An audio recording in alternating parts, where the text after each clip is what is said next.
Hey guys, so today I got to see Harry Potter and the Deathly Hallows Part 2, and I am like so sad that it's over, and after like 10 years of the Sorcerer's Stone coming out, up until this point, I just can't believe how awesome these movies were, and especially this one.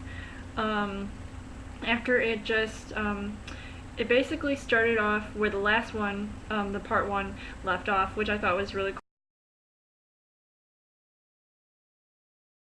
Missing within that transition between both parts.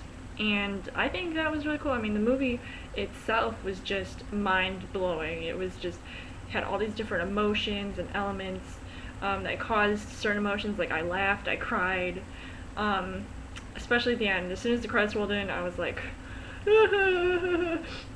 and yeah.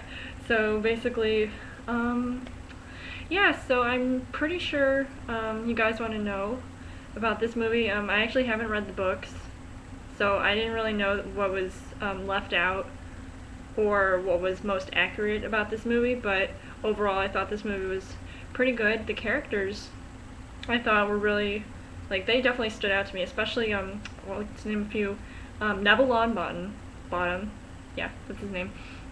And I thought his character was, like, hilarious. I mean, coming from that, like, shy, puny kid from, like, the first couple movies, and then he really came out of his shell, and I was just really surprised. I mean, and if you don't know his character, Bellatrix Lestrange, who was played by Helena Bonham Carter, she actually tortured and killed his parents, so I actually kind of felt bad for that.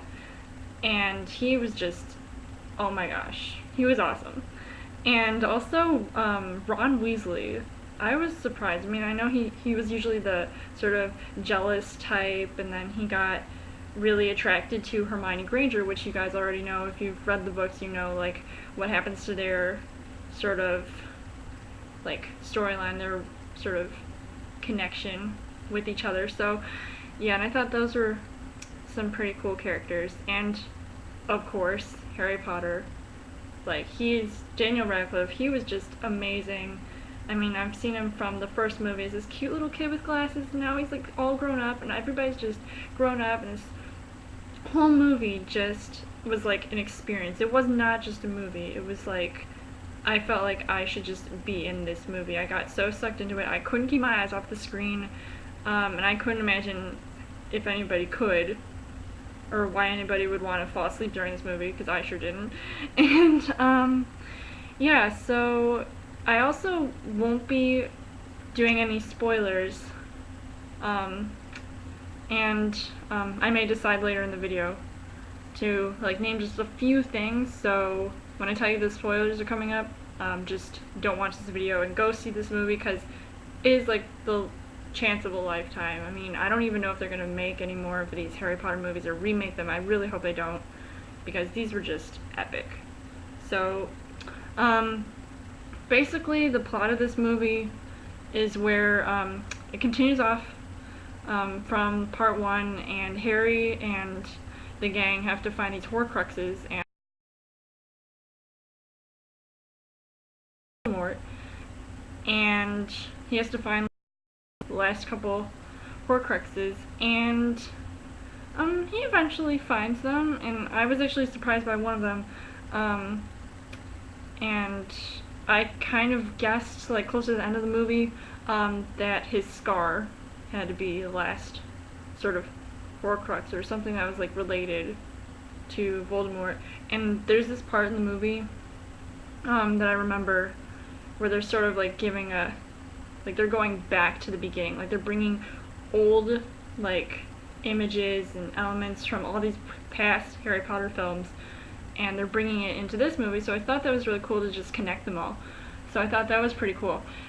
And, yeah, and there's this one part, and this is kind of a spoiler, so don't watch this, or pause it for a second, and then go back and watch this. Anyway, so there's this part where Snape, Severus Snape, is sort of related to, and I've never read the books, so I mean I'm pretty sure this is how it went down in the books, where he was sort of involved with, or he had a secret crush on Harry's mom, Lillian, and I thought that was so cute. Like, I mean, he's like sort of this like dark, mysterious guy now, and like he really did have a heart underneath all the black and just everything. And he wasn't, and I'm sure a lot of the other people who were working with Voldemort or under Voldemort, like they didn't like his methods, especially like the Malfoys. Like they were really like pure-hearted people, and they didn't want anything bad to happen to Harry. And there's actually this part, and this is a spoiler, so now I'm gonna go into the spoilers. So yeah, so I talked about all that stuff, and gonna mention a few spoilers, so if you haven't seen the movie, go see it and then come back and we'll talk about this. Otherwise, just keep watching. Okay, so there's this part where Harry and Voldemort, because Voldemort is waiting for him, he's like, because he wants to kill him basically, and he meets up with Voldemort, and then he sees Malfoy's mom, and there's this part where he actually didn't, like, he said the curse, he said Avada Kedavra, and then boom, he comes back, and then when Malfoy's mom goes to check on him, and then she sees that he's not dead, so then she lies to Voldemort, and I just thought that was just so cool. Like, if it were me, I would be so terrified with my life. I would just, I wouldn't even realize that the Malfoys were actually good people. They just didn't like the fact that they had to sort of fall under this sort of command of Voldemort, and he was like terrifying and everything, and he has that snake, Nagini. Oh my god, that snake. Every time I see that snake come like with their fangs up to the screen, I'm like, oh my god. Imagine me seeing this movie in 3D. Now that would be scary. But yeah, I thought that the Malfoys were really good. And, oh man, Lucius Malfoy. I used to think. No, I'm not so sure anymore. But anyway, enough about the Malfoys. And now we'll talk about a different family, the Weasleys. And we all knew that Ginny had a secret crush on Harry, and that they end up together in the end of the book, and also the end of the movie.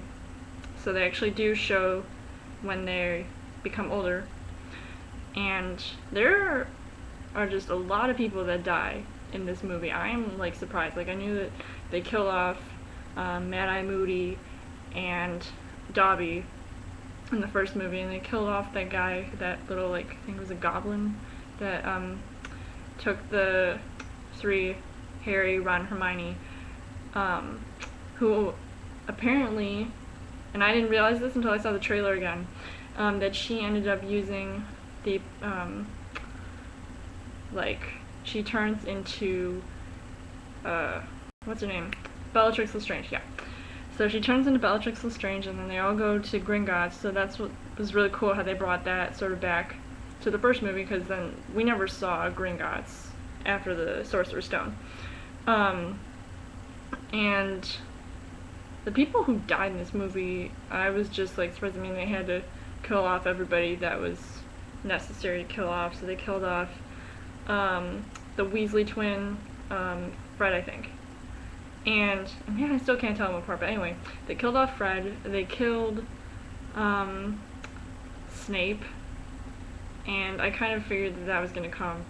So, I mean, I was kind of sad at that part. Like, I don't know why I should be sad that Snape died, but it was still, like, because then Harry found out about Snape's past, so now I kind of felt bad, like, oh, like, he liked his mom, and he really had a heart, and he wanted to help Harry, so he was trying to protect him. And then the whole, like, thing between Snape and Dumbledore, I was just like, wow. And I was just, like, really surprised by that. But of course, that comes from me not reading the books, so now I kind of feel bad for not reading the books, because I know that they left a couple things out that was in and not in the movie. And also things that were in the movie that weren't in the books was the part where Harry takes Voldemort off the side of the like wall or cliff or whatever at Hogwarts. Except I could have sworn that in the trailer they had like all these like, yeah, it's from Voldemort or something, and I was like, wait a minute, I thought I could only hear one, but then there was like five. I counted five in the trailer or something. So, oh well. I mean, it would get kind of annoying and a little repetitive, but oh well. It's just a movie, but it was still cool.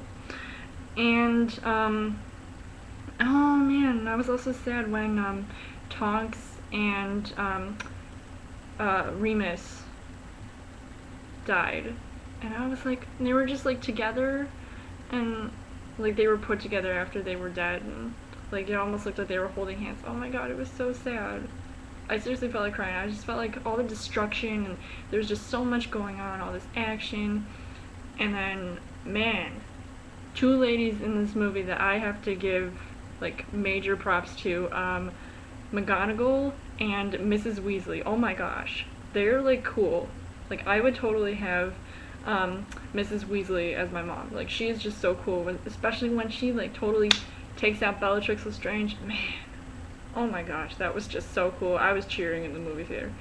And then McGonagall, when she like takes up her wand and then she does the whole like pyrotechnics in the whole like Hogwarts scene where they're doing the shield from the like the bad people, and I'm just like, they're shielding the school, and then they like take out these like stone dudes, and then they go and basically form perimeter around the entrance of the school, and I'm just like, wow, that was just hilarious.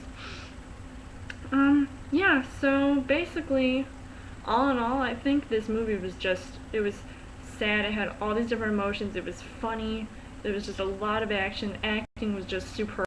I really hate for this whole story to end. I mean, like, this was just a great fun time at the movie theater, and just, like, seeing this, and hopefully it won't be my last time seeing it, but I think it was just very awesome. It made me cry. Okay, well, Expelliarmus!